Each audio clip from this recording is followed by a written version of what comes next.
Friends, video को start करने से पहले एक छोटा सा इंस्ट्रक्शन है। For the best test series और बुक्स फॉर एसएससी जेईई का लिंक मैंने नीचे डिस्क्रिप्शन में डाला हुआ है। इसके अलावा आप हमारा टेलीग्राम चैनल भी ज्वाइन कर सकते हैं, जिसका लिंक आपको नीचे डिस्क्रिप्शन में और फर्स्ट कमेंट बॉक्स में मिल जाएगा। तो चलिए अब हम अपना वीडियो कंटिन्यू करते हैं। जैसा कि हमने लास्ट वीडियो में स्ट्रेन एनर्जी की कहानी देखी हुई थी, तो इस वीडियो में जो हम लोग बात करेंगे थर्मल स्ट्रेस को लेके बात करने वाले हैं। अभी तक हमने जो स्ट्रेस देखा हुआ था वो आपका मैकेनिकल स्ट्रेस था, और ये जो हम लोग इस वीडियो में बात करेंगे ये हमारे पास थर्मल स्ट्रेस की बात होगी। तो एक बार हम लोग समझते हैं कि देखिए, कोई भी आपकी जैसी बॉडी होती है, तो किसी भी बॉडी के अंदर अगर हम लोग टोटल स्ट्रेस की बात करें, तो ये हमारे पास अगर बात करते हैं टोटल स्ट्रेस, जिसको मैं सिग्मा डायरेक्ट लिखता हूं, तो इसमें बेसिकली आपके दो तरीके के स्ट्रेस इंक्लूड होते हैं। क्योंकि देखिए, हमारे पास जो नॉर्मल स्ट्रेस था, अभी तक हमने जो स्ट्रेस देखा था बॉडी के अंदर, वो नॉर्मल एक्सटर्नल लोडिंग के कारण था। थर्मल स्ट्रेस जो होता है, नाम ही रखा हुआ है थर्मल। थर्मल का मतलब क्या होता है? Due to temperature. मतलब ये जो आपकी किसी भी बॉडी के अंदर जो टोटल स्ट्रेस होता है, उसमें एक आपका होता है that is called mechanical stress, जिसके बारे में हमने अभी तक पढ़ा है, वो पूरा मैकेनिकल स्ट्रेस है। प्लस सेकेंड टाइप का जो स्ट्रेस होता है that is called thermal stress. जो आपका सेकेंड टाइप का स्ट्रेस है, इसको हम लोग क्या बोलते हैं? Thermal stress. तो अगर आप ये सिनारियो देखो, तो यहाँ पर ये आपकी जो बॉडी है, इस पे आपका टोटल स्ट्रेस ये डेवलप हो रहा है। जहां तक हम लोग मैकेनिकल स्ट्रेस की बात करते हैं, मैकेनिकल स्ट्रेस क्यों होता है? Due to external loading. ये जो आपका एक्सटर्नल लोडिंग के कारण आपका क्या होता है? मैकेनिकल स्ट्रेस डेवलप हो रहा है due to external loading. Clear यहाँ तक? और अगर मैं थर्मल स्ट्रेस को लेकर बात करूं तो क्या होगा? ये जो आपके पास थर्मल है, ये टेम्परेचर के कारण होता है। टेम्परेचर के कारण मतलब ये, अगर आप देखोगे यहाँ पर, तो ये जो आपके पास थर्मल स्ट्रेस है ड्यू टू टेम्परेचर डिफरेंस, ठीक है, due to temperature rise, temperature fall, जो भी आपके फैक्टर्स होते हैं उस चीज को लेकर, ये दोनों कंडीशंस पे अगर हम लोग देख रहे हैं, तो ये हमारे पास टोटल स्ट्रेस निकला हुआ है। ड्यू टू एक्सटर्नल लोडिंग के कारण हमने ये चीज देखा हुआ है कि इस एक्सटर्नल लोड के कारण बॉडी में जो आपके स्ट्रेस डेवलप होते थे that is the sigma of, इसको मैकेनिकल अगर मैं लिखूं, तो ये हमारे पास कितना आया हुआ था? Sigma of mechanical stress that is equal to P by A. लेकिन यहाँ पर अगर मैं थर्मल स्ट्रेस की बात करूं, तो ये हमारे पास थर्मल स्ट्रेस कितना आएगा ये हमको नहीं पता, और इसी चीज के बारे में हम लोग इस वीडियो में बात करने वाले हैं। तो बेसिकली ये जो हमारा वीडियो चलने वाला है, इस वीडियो पे बेस्ड हम लोग जो बात करने वाले हैं, ये हमारा थर्मल स्ट्रेस को लेकर बात होगा। तो यहाँ तक अभी आपको समझ में आया। अब ये देखते हैं कि थर्मल स्ट्रेस किस तरीके से होगा, क्या होगा, और डेफिनेटली थर्मल स्ट्रेस के कारण बॉडी के अंदर स्ट्रेन क्या आएगा वो भी हम लोग बात करने वाले हैं। जैसा कि मैकेनिकल लोडिंग में हम लोग देख रहे थे, ये हमारे पास मैकेनिकल स्ट्रेस आया था, और यहीं पे अगर मैं बात करूँ स्ट्रेन को लेकर, तो स्ट्रेन हमारे पास क्या आया हुआ था? ये जो हम लोग स्ट्रेन को लेकर अगर हम लोग बात करेंगे, तो स्ट्रेन इक्वल टू हमने क्या लिखा हुआ था? That is the change in dimension to the original dimension, या यहाँ पर हम लोग लिख सकते हैं क्या? That is the del L by L. तो ये जो हमको मिला हुआ, ये क्या मिला हुआ है? स्ट्रेन मिला हुआ है। क्लियर है? ये जो हमको मिला है स्ट्रेन मिला है। स्ट्रेन में हमको क्या मिल रहा है? That is the change in dimension to the original dimension. ठीक उसी तरीके से देखिए, हम लोग यहाँ पे अगर बात करते हैं पर्टिकुलर इस केस को लेकर अगर हम लोग बात करें मैकेनिकल स्ट्रेस में, तो मैकेनिकल स्ट्रेस के कारण कहीं ना कहीं बॉडी में आपका स्ट्रेन भी आने वाला है। ये जो आपकी मैकेनिकल स्ट्रेस है, इसके चलते आपको बॉडी में क्या स्ट्रेन भी मिलने वाला है। तो यहाँ पर एक समझते हैं, मान लीजिए कि सपोज ये मेरे पास कोई बॉडी है, ये हमारे पास कोई बॉडी, इस पे मैं अभी किसी भी तरीके की एक्सटर्नल लोडिंग की बात नहीं करूंगा। क्यों? क्योंकि यहाँ पर हम लोग जो बात करने वाले हैं वो केवल आपका क्या है? थर्मल स्ट्रेस की बात करने वाले हैं। तो हमने क्या किया, ये बॉडी का अगर हम लोग डायमेंशंस के लेके बात कर लेते हैं, तो मान लीजिए कि इसका जो लेंथ है उसको हम लोग ले लेते हैं दैट इज द एल, ठीक है, और ये इसका जो विड्थ है इसको हम लोग ले लेते हैं दैट इज द बी। अच्छा, बी मैं इसको ले लेता हूँ, दिस इज द बी, और डेप्थ को हम लोग क्या ले लेते हैं? ये हम लोग लिख दिया डी। तो ये हमारे पास जो आपके बॉक्स है इसका डायमेंशंस हो गया। मान लीजिए ये एक नॉर्मल बॉडी रखी हुई है, और इसको हमने क्या है? हीट सप्लाई किया हुआ है, टेम्परेचर डिफरेंस दिया हुआ, और ये टेम्परेचर कितना दिया? That is the del T of degree Celsius. ये चीज आपको समझ में आई? ये जो आपकी बॉडी है, इस बॉडी में आपने क्या किया हुआ है? टेम्परेचर राइज कर रहे हो या फॉल कर रहे हो, जो भी हो सकता है, इसके साथ कुछ टेम्परेचर का इंटरेक्शन हुआ है, जो कि हमारा क्या है? Del T degree Celsius. अब इसमें देखिए होगा क्या कि इसमें अगर मैं बोलूं कि भैया मेरा एक्स डायरेक्शन में चेंज इन लेंथ क्या होगा, मान लीजिए मैं इसको हीटिंग कर रहा हूं, हीटिंग कर रहा हूं तो बॉडी क्या पूरी फ्रीली एक्सपांड होगी, आपकी बॉडी रखी हुई है और अगर आप हीटिंग करना स्टार्ट करोगे तो ये आपकी बॉडी क्या पूरी फ्रीली एक्सपांड होगी। तो जब फ्रीली एक्सपांड होगी तो लेंथ के अकॉर्डिंग भी बढ़ेगा, विड्थ के अकॉर्डिंग भी बढ़ेगा और डेप्थ या ये आपका जो डेप्थ है उसके अकॉर्डिंग भी बढ़ेगा। तो यहाँ पर हम लोग देख सकते हैं क्या कि देखिए ये जो हमारे पास LBD ये तो डायमेंशन है और डेल टी हमने क्या किया हुआ है, टेम्परेचर डिफरेंस दिया हुआ है। तो जब आप इसको हीटिंग करोगे तो ये फैलेगा, ठीक है। लेकिन ये बताओ मेरे पास अलग अलग मटेरियल है, जैसे कॉपर है, निकल है, एल्यूमिनियम है, स्टील है, ब्रास है। तो अलग अलग मटेरियल को जब आप 10 डिग्री सेल्सियस है, मान लो कि मेरे पास 4 अलग अलग तरीके के मटेरियल हैं और सबको मैं 10-10 डिग्री हीट करूंगा तो क्या सबका डायमेंशन सेम चेंज होगा? जो एक्सपांड होगा सबका डायमेंशन सेम होगा क्या? नहीं, अलग होगा। क्यों? क्योंकि ये मटेरियल टू मटेरियल वेरी करेगा, मटेरियल के नेचर पे वेरी करेगा। तो इसी चीज को डिफाइन करने के लिए हम लोग यहाँ पर एक टर्म्स को यूज करते हैं, डेट इज कॉल्ड अल्फा। और ये अल्फा को हम लोग क्या बोलते हैं? That is called coefficient of thermal expansion. ये जो है इसको हम लोग क्या बोलते हैं? Coefficient of thermal expansion. तो इस चीज को आप ध्यान रखना, ये जो हमने अल्फा को रिप्रेजेंट किया हुआ है ये हमारे पास अल्फा क्या रिप्रेजेंट करता है? This is called coefficient of thermal expansion. ये हमारे पास जो मिला हुआ है that is for the alpha. तो ये चीज आपको क्लियर हुआ? तो alpha is the coefficient of thermal expansion which may vary for the metal to metal. अलग अलग मटेरियल के लिए अलग अलग होगा, किस मटेरियल के लिए कितना होता है इसके बारे में हम लोग बात करेंगे। फिलहाल हम लोग ये देखते हैं कि अगर मेरा लेंथ के अलोंग अगर आपका डायमेंशन चेंज होगा तो क्या होगा। तो अगर मैं यहाँ पे बात करूं for the change in length, अगर हम लोग यहाँ पे बात करते हैं for the change in length, तो change in length due to temperature के कारण आपको क्या मिलेगा? देखो L तो आपका पहले से था, ठीक है। अल्फा आपका क्या है? Coefficient of thermal expansion. और डेल टी आपका क्या है? Temperature difference. तो ये हमने लिख दिया डेल टी। कहानी क्लियर हुई यहाँ तक? ये डेल टी आपका क्या दिख रहा है? This is the temperature difference. तो ये जो हमने बात किया चेंज इन लेंथ को लेके बात की है, ठीक है। उसी तरीके से अगर मैं चेंज इन विड्थ को लेके बात करूं तो क्या मिलेगा यहाँ पर? अगर मैं बात करता हूँ चेंज इन विड्थ, तो चेंज इन विड्थ को हम लोग क्या लिख सकते हैं? बी के अलोंग आपका चेंज होगा तो definitely B alpha del T, ठीक है। उसी तरीके से अगर मैं बात करूं चेंज इन डेप्थ या हाइट को लेकर, तो इस कंडीशंस पे आपको क्या दिखेगा? अगेन आपका क्या हो जाएगा? ये आपको दिखेगा D alpha del T. Clear यहाँ तक? तो ये चीज जो हमको मिला हुआ है ये आपका क्या है? चेंज इन लेंथ है। चेंज इन लेंथ है तो इसको मैं डेफिनेटली डेल एल लिख सकता हूँ, इसको मैं चेंज इन विड्थ है तो डेल बी लिख सकता हूँ, इसको मैं चेंज इन डेप्थ है तो डेल डी लिख सकता हूँ, ठीक है। अब देखिए आपको यहाँ पे करना क्या है, ये हमारे पास जो निकला है चेंज इन लेंथ, इसमें मैं अगर स्ट्रेन निकालना चाहता हूँ बॉडी के अंदर, तो बॉडी के अंदर हमारा स्ट्रेन क्या निकल कर आएगा? बॉडी में अगर जैसे स्ट्रेन बोलते हैं तो स्ट्रेन का फॉर्मूला तो चेंज नहीं होगा ना, ये तो डेल एल बाई एल यही तो स्ट्रेन होता है। तो अगर मैं यहाँ पे बात करूँ स्ट्रेन इन एक्स डायरेक्शन या लेंथ, ठीक है, स्ट्रेन इन एक्स डायरेक्शन, ठीक है। तो स्ट्रेन इन एक्स डायरेक्शन बोलिए या आप लेंथ को डायरेक्शन लेके चलिए, तो इस कंडीशन पे आपको क्या दिखेगा? That is equal to del L by L. तो डेल एल की अगर बात करेंगे तो ये हमको क्या मिलेगा? एल अल्फा डेल टी, ठीक है। और डिवाइड बाई अगर मैं एल को लेके बात करूं तो ये आपका एल हो गया, तो ये फाइनली क्या मिलेगा? Alpha into del T. ये जो आपको मिला क्या मिला? Alpha into del T. तो ये स्ट्रेन आपको मिला है एक्स डायरेक्शन में। उसी तरीके से अगर मैं बात करूं स्ट्रेन इन वाई डायरेक्शन, ठीक है, या विड्थ के डायरेक्शन में, तो वाई डायरेक्शन में अगर आप बात करोगे तो आपको क्या मिलेगा? ये एल अल्फा डेल टी जो आपको दिख रहा है यहाँ पर आपको क्या दिखेगा? बी अल्फा डेल टी, यही तो दिखेगा, divide by B, that is equal to हम इसको क्या लिख सकते हैं? That is again alpha into del T. ये जो आपको दिख रहा है क्या? Alpha into del T. तो ये डेल एल बाई एल जो हमने लिखा है इसको मैं एप्सिलॉन ऑफ एल लिख दूं, ठीक है। ये alpha del T Y direction में, तो इसको मैं क्या लिख सकता हूँ? अल्फा ऑफ लेंथ, ये आपका विड्थ है तो विड्थ है तो मैं इसको अल्फा ऑफ बी लिख देता हूँ। उसी तरीके से अल्फा ऑफ अगर आप डेप्थ निकालोगे स्ट्रेन इन जेड डायरेक्शन में, तो आपको क्या मिलेगा? That is the D alpha del T, ठीक है। और डिवाइड बाई आपको क्या मिलेगा? बी। और जब आप इसको सॉल्व करोगे, सॉरी, डिवाइड बाई आपको क्या मिलेगा? D, change in dimension to the original dimension, तो ये आपको क्या मिलेगा? Alpha into del T. ये कहानी आपको क्लियर हुआ? तो ये अभी हमने क्या किया है? स्ट्रेन निकाला हुआ है अलग अलग डायरेक्शन में, ठीक है।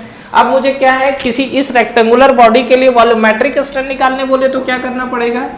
ये जो रेक्टेंगुलर बॉडी है इसका अगर मुझे वॉल्यूमेट्रिक स्ट्रेन निकालना हो तो हमको ये चीज पता होगा क्या, किसी भी बॉडी का जो वॉल्यूमेट्रिक स्ट्रेन है मैंने निकाला हुआ है सब पहले क्लास में, सिलेंडर के लिए, स्फेरिकल के लिए, कॉनिकल शेप के लिए, रेक्टेंगुलर बॉडी के लिए।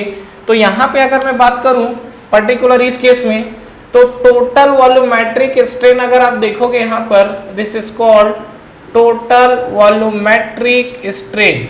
तो टोटल वॉल्यूमेट्रिक स्ट्रेन पे अगर हम लोग बात करें तो ये आपको मिलेगा epsilon of v that is equal to, ये आपको क्या मिलेगा, डेल v बाई v, और ये आपको किसके बराबर होगा, epsilon of x plus epsilon of y plus epsilon of z, यही तो होता है। तो यहाँ पर ये देखो आपका, ये आपका क्या है, x है, ये y है, और ये आपका क्या है, z है। ये जो हमको मिला हुआ है एप्सिलॉन ऑफ क्या है, ये z है, ये b के डायरेक्शन में एप्सिलॉन ऑफ y है, और l के डायरेक्शन में एप्सिलॉन ऑफ x है। तो यहाँ पर आप तीनों को जब ऐड करोगे, ये आपका पर्टिकुलर किस केस के लिए लिखा हुआ, रेक्टेंगुलर बॉडी के लिए लिखा हुआ है, ठीक है।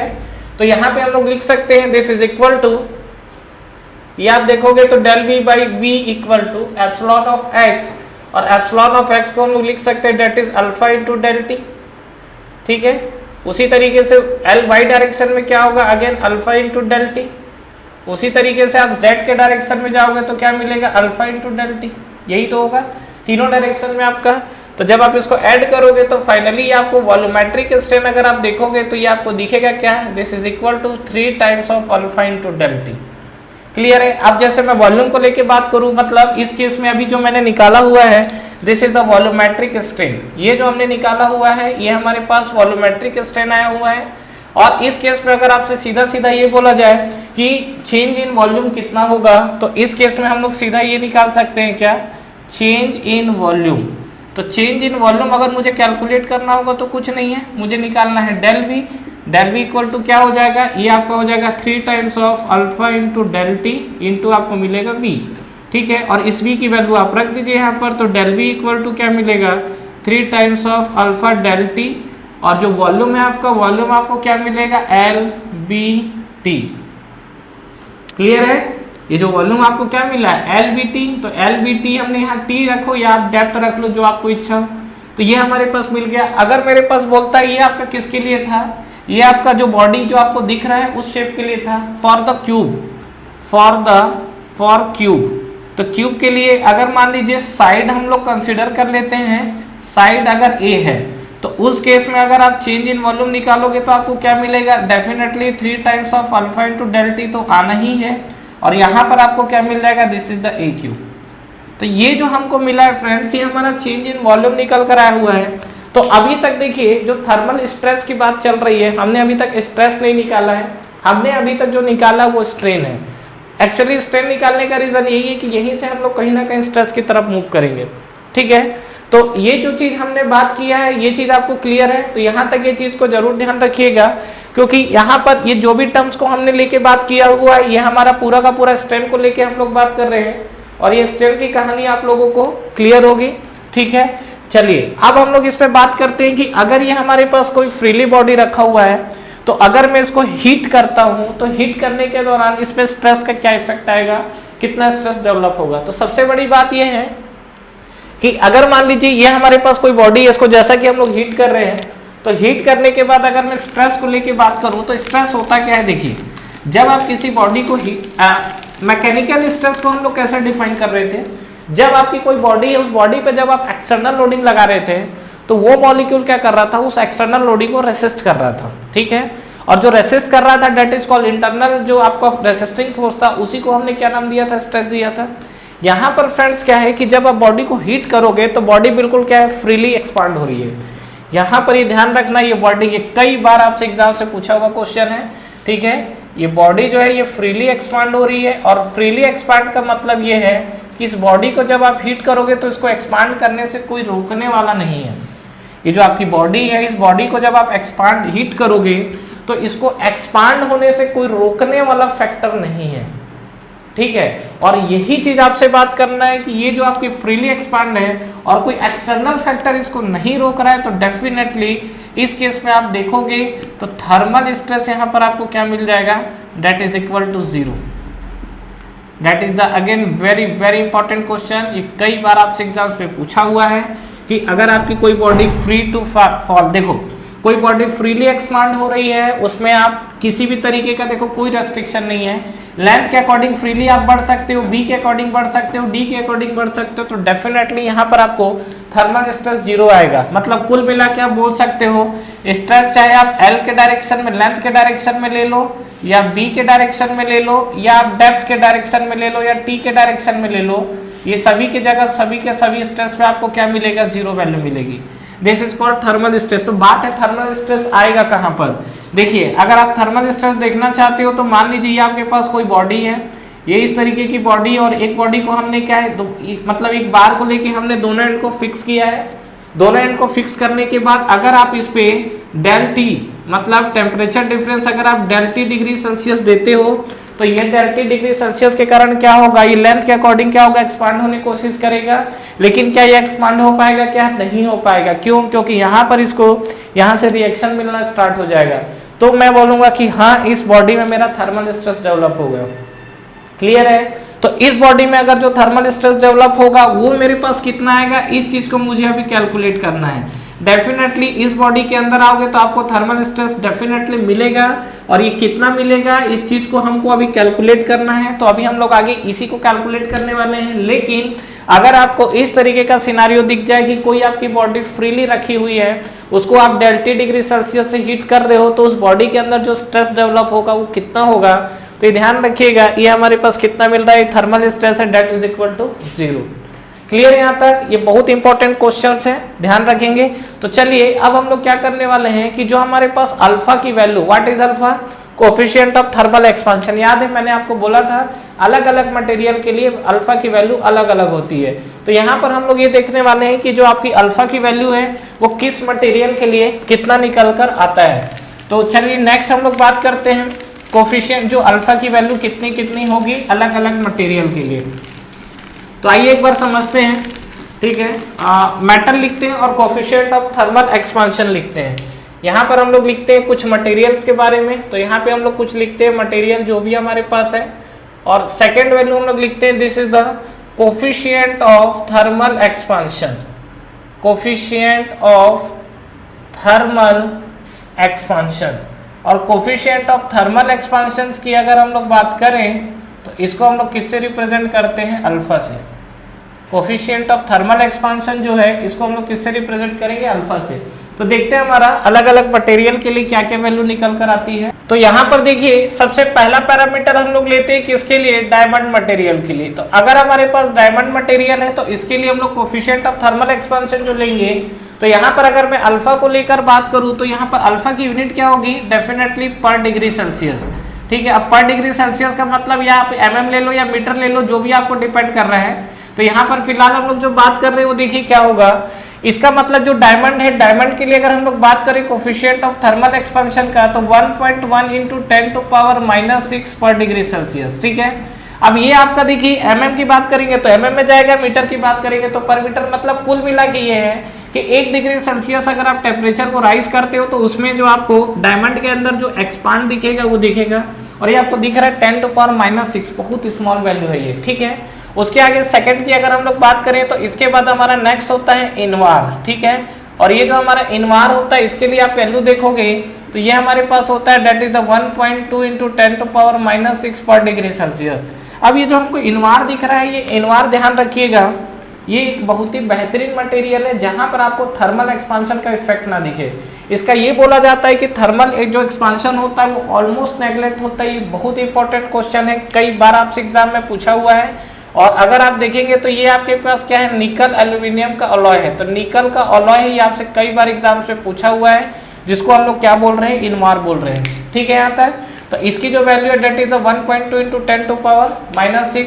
इसके अलावा हम लोग बात करते हैं, जैसे हमारे पास जो ज्यादातर जो मटेरियल यूज होती है, मान लीजिए हमारे पास स्टील है, इस स्टील के लिए अगर आप बात करेंगे तो इसकी वैल्यू होती है 12 इंटू 10⁻⁻⁶ पर डिग्री सेल्सियस।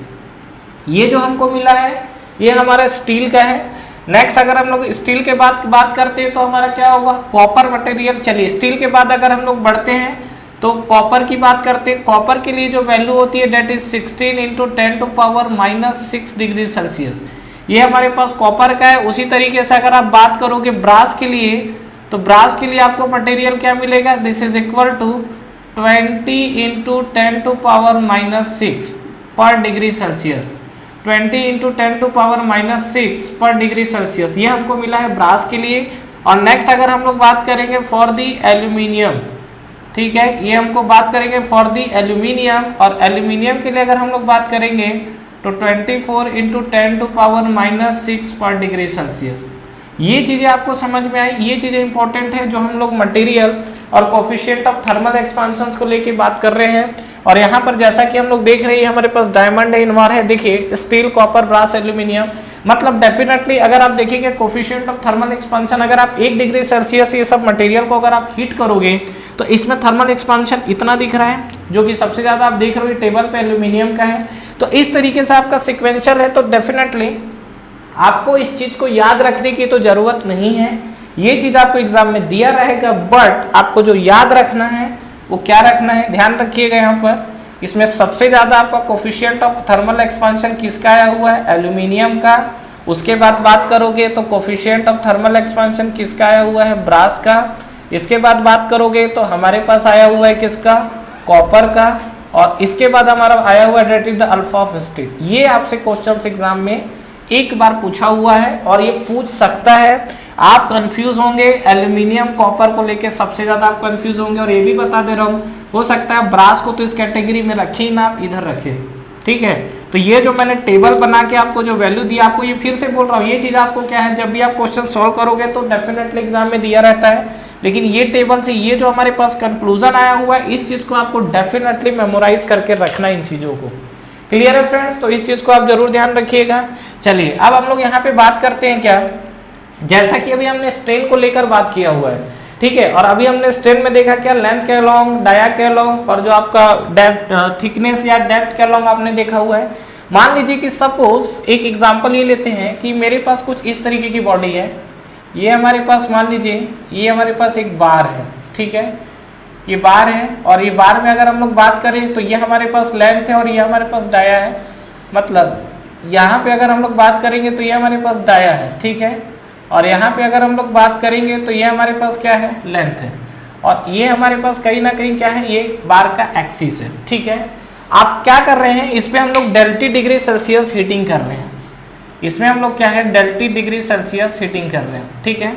अभी तक जो आपने देखा था, हमने फ्री बॉडी को लेकर बात किया हुआ था। अभी तक हमने जो देखा हुआ है, यहाँ पर हमारे पास ये इस तरीके की, आप अगर आपको याद हो तो फ्री बॉडी था। तो फ्री बॉडी में तो आपका लेंथ के अलोंग, डाया के अलोंग और डेप्थ के अलोंग सब तरीके से बढ़ने के लिए फ्री था। तो यहाँ पर हमने क्या लिख दिया था, डेल एल इक्वल टू, सीधा सीधा लिख दिया था हमने L alpha del T. Del B equal to हमने क्या लिख दिया था, that is the B alpha del T. और उसी तरीके से हम लोग डेल जो आपको थिकनेस या डेप्थ जो भी आप ले रहे हो, तो हम लोग यहाँ पे लिख दिए थे टी अल्फा डेल टी। यहाँ पर क्या है कि जब आप हीट करोगे तो ये बताइए कि क्या लेंथ के अलोंग ये बढ़ने की, देखो सीधी सी बात है, आप एक नॉर्मल तरीके से सोचिए।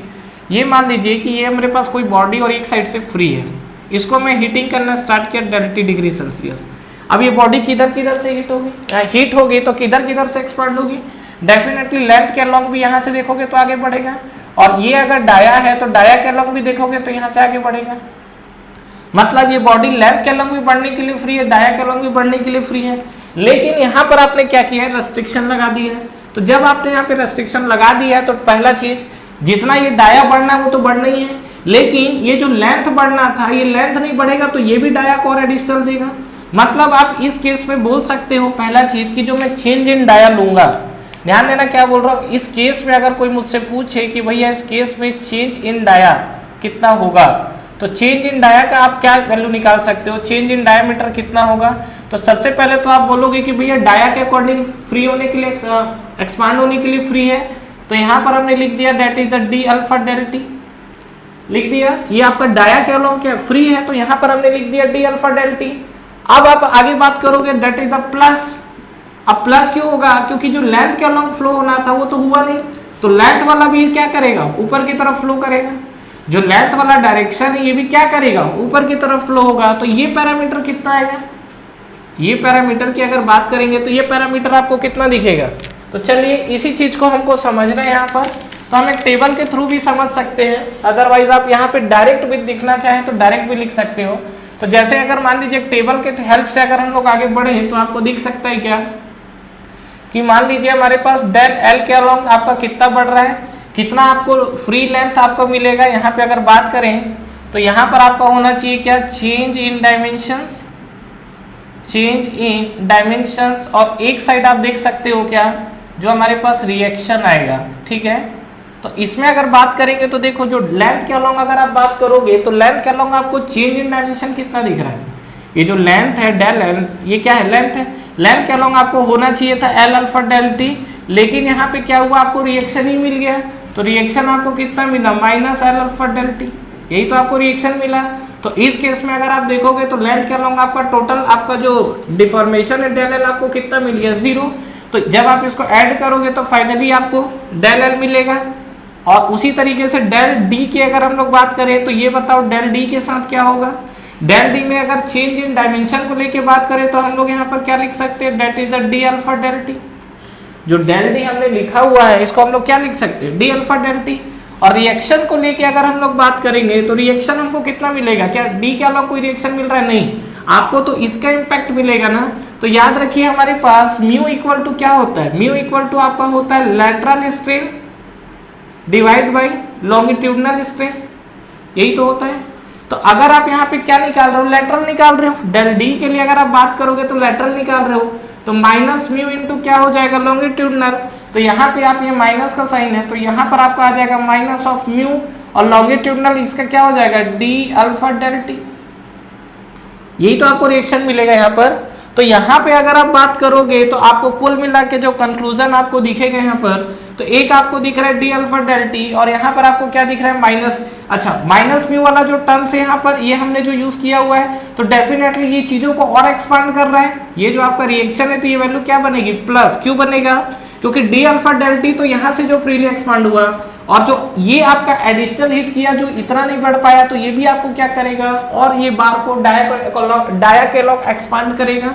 तो यहाँ पर अगर आपसे कोई पूछा जाए कि भैया मेरे पास टोटल चेंज इन लेंथ कितना हुआ है, तो टोटल चेंज इन लेंथ आप कितना बताओगे, एल अल्फा डेल टी, ये हमको दिखा एल अल्फा डेल टी इतना होना था, लेकिन इतना ही उसको रिएक्शन मिल गया, तो फाइनली चेंज इन लेंथ हमको क्या मिल गया, 0। उसी तरीके से कोई मुझसे ये पूछे कि भैया इसमें change in dimension, change in डाया कितना हुआ, डी अल्फा टी, ये तो होना ही था, फ्री बॉडी है, इसके साथ साथ इतना टर्म्स आपको और मिल गया, that is the mu into D alpha del T. तो जब आप इसको फाइनली सॉल्व करोगे तो यहाँ से आप डी अल्फा डेल टी को कॉमन ले सकते हो। तो यहाँ पर हम लोग लिख सकते हैं क्या, D alpha del T common जा चुका है, तो यहाँ पर आपको मिलेगा क्या, दिस इज 1 प्लस म्यू। ये जो हमको मिला है ये आपको क्या मिला है, डी जो आपको डी अल्फा डेल टी, और यहाँ पे हमने क्या लिख दिया, that is the 1 plus mu. तो इस चीज को फ्रेंड जरूर ध्यान रखना है, ये आपसे कई बार एग्जाम्स में पूछा हुआ क्वेश्चन है कि यहाँ पर जो आपको चेंज इन डाया मिलेगा वो कितना, डी अल्फा डेल टी के बाद ये वाला फाइनली फैक्टर आके इंक्लूड होगा। तो यहाँ पर ये जो हमको मिला हुआ है ये डाया के अलॉन्ग मिला हुआ है, ठीक है, इस चीज को आपको ध्यान रखना है। This is the again very important question, ठीक है। तो ये चीज आपको ध्यान रखना चाहिए। अब दूसरा चीज क्या है, देखिए यहाँ पे जैसा कि हमको रिएक्शन समझ में आया, इसको जो भी रिएक्शन मिला है, अब हम लोग इस बॉडी के लिए डेफिनेटली स्ट्रेस निकालने वाले हैं, क्योंकि यहाँ पर क्या है, जब फ्रीली एक्सपांड हो नहीं रहा है, मतलब इसको कोई रोक रहा है तो ये हमको रिएक्शन मिला है ना, तो रिएक्शन मिला है तो डेफिनेटली हम लोग स्ट्रेस भी तो कैलकुलेट कर सकते हैं। क्लियर है। अभी तक फ्रेंड्स हमने जो देखा हुआ है वो क्या देखा हुआ है, अभी मैं पर्टिकुलर इस केस में बात करूं तो अगर मेरे पास कोई फ्री बॉडी है तो फ्री बॉडी में हमने स्ट्रेस स्ट्रेन कैलकुलेट करना सीख लिया। स्ट्रेस क्या होगा, इसमें 0 होगा, स्ट्रेन क्या होगा ये हमारे पास लिखा हुआ है।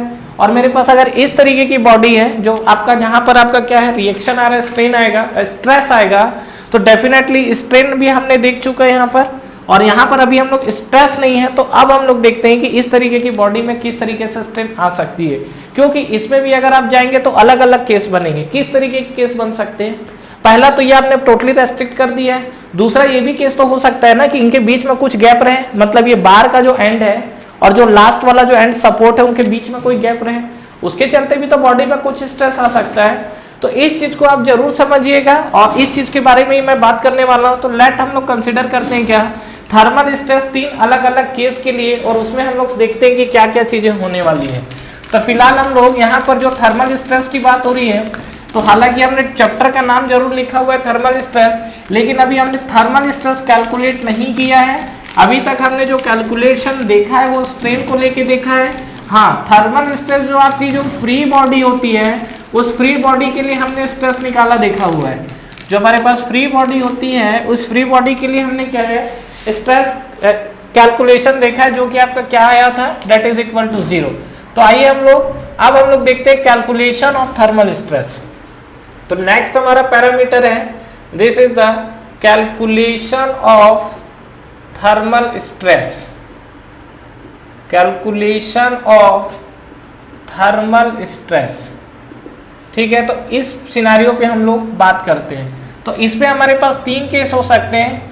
फर्स्ट वन इज केस 1, ठीक है। केस 1 पे अगर हम लोग यहाँ पे बात करें तो इसको हम लोग कंसिडर करते हैं क्या, that is the free expansion. तो फ्री एक्सपांशन का अगर हम लोग केस देखें तो जैसा कि हम लोग देख चुके हैं, इसमें अगर मुझे स्ट्रेस और स्ट्रेन निकालना हो, सीधी सीधी बात यह है फ्रेंड्स कि अगर आपसे फ्री एक्सपांशन बोले तो जो हम लोग केस देख चुके हैं, ये आपकी कोई बॉडी है, इसमें किसी तरीके का कोई रेस्ट्रिक्शन नहीं है, डेल्टी डिग्री सेल्सियस है। अगर हम लोग यहाँ पे बात कर रहे थे डेल एल को लेकर, तो इसको हम लोग लिख सकते हैं L alpha del T. What is alpha, coefficient of thermal expansion. और एल की अगर हम लोग बात करेंगे तो ये हमारे पास लेंथ एल है, ये अगर हम लोग बात करेंगे तो ये हमारे पास बी है, और मान लीजिए कि ये हम लोग बात करेंगे तो ये हमारे पास टी है।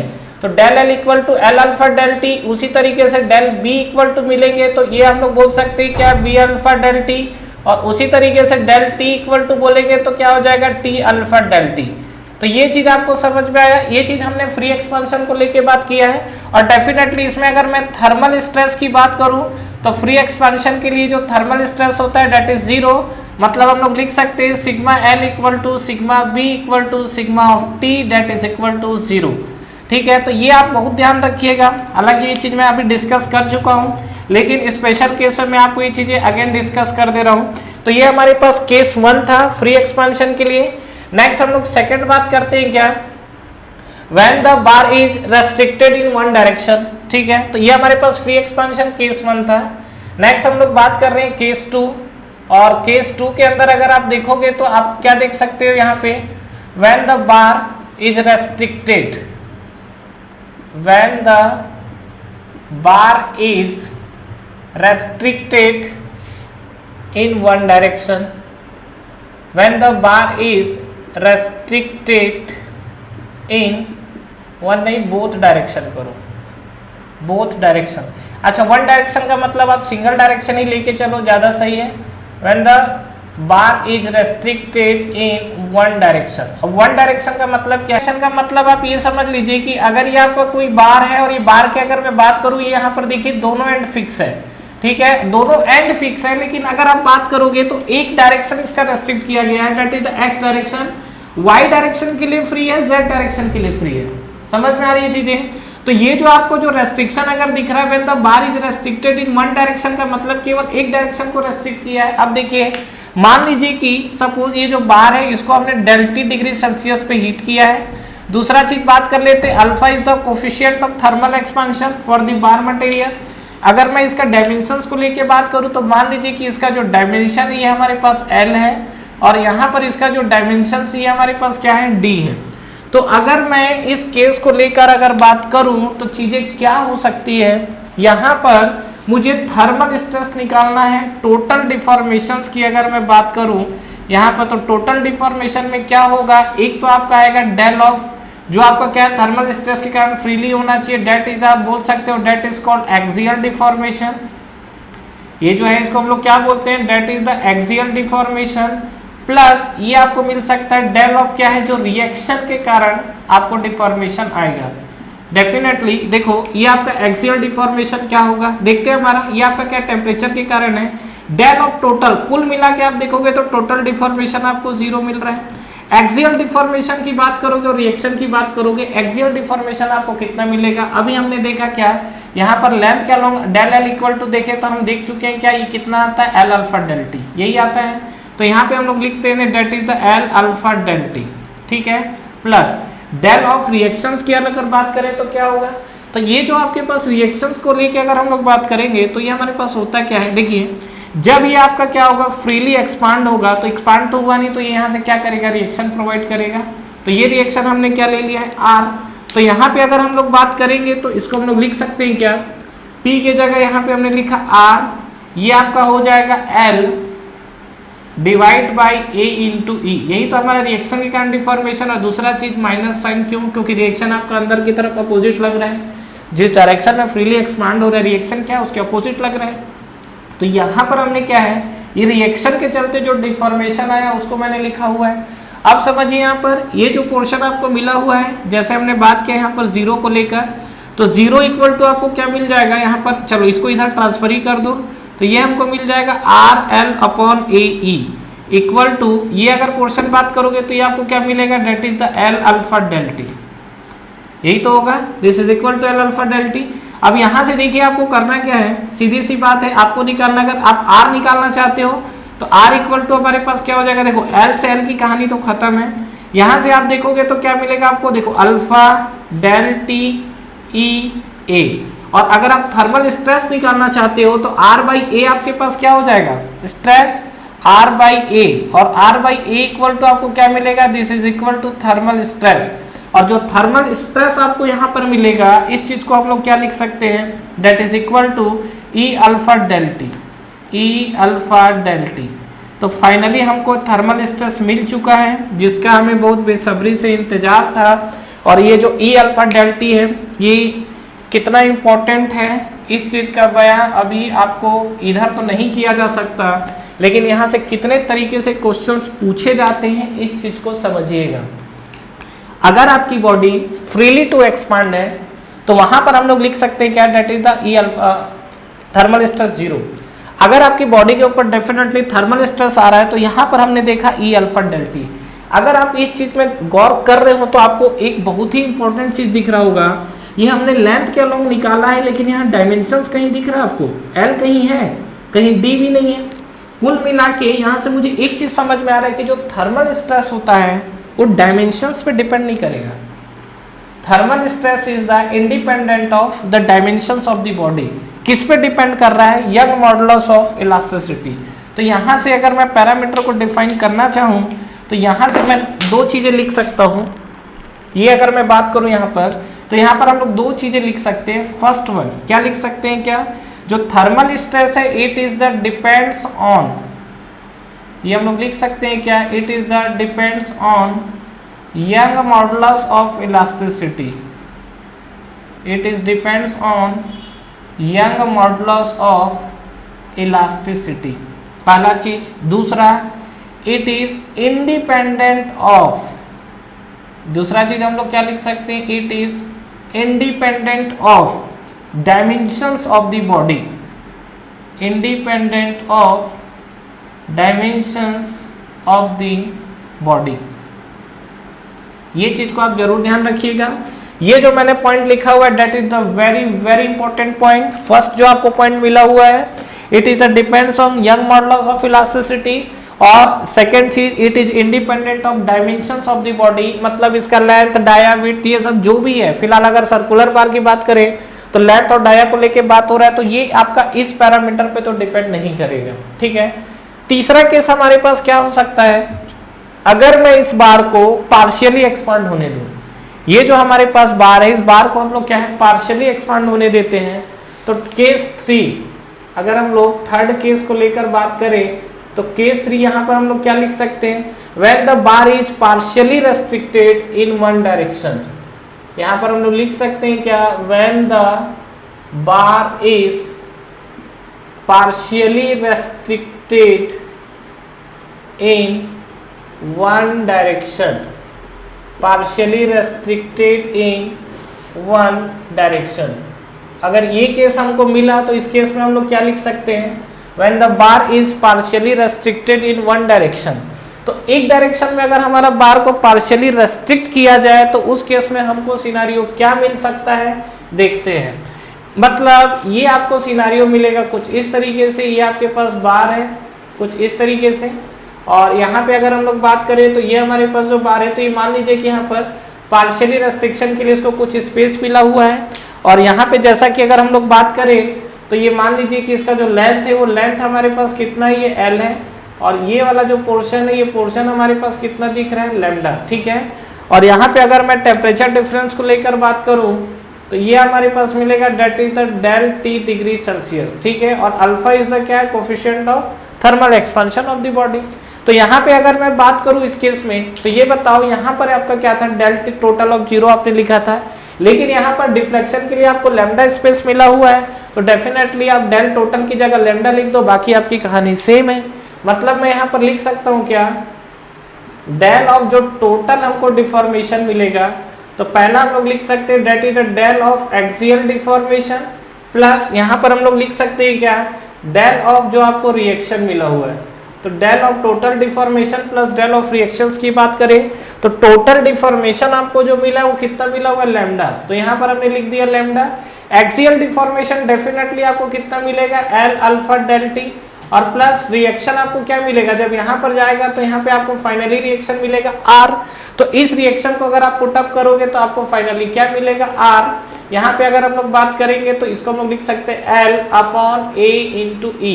What is E, is the young modulus of elasticity of the material, ठीक है। तो यहाँ पर हम लिख सकते हैं माइनस का साइन क्यों हमने लिया हुआ है, क्योंकि यहाँ पर रिएक्शन क्या आपको अंदर की तरफ लग रहा है। तो बस अब आप इसको सिंप्लीफाई करना है, सिंप्लीफाई करते हैं, देखो क्या आएगा, ये आपको आएगा लैम्डा, ये माइनस को यहाँ प्लस ले आइए तो ये फाइनली आपको मिलेगा this is the lambda plus ये हम लोग लिख सकते हैं क्या, R L upon A E equal to ये हमको क्या मिलेगा, एल अल्फा डेल टी, ठीक है यहाँ तक।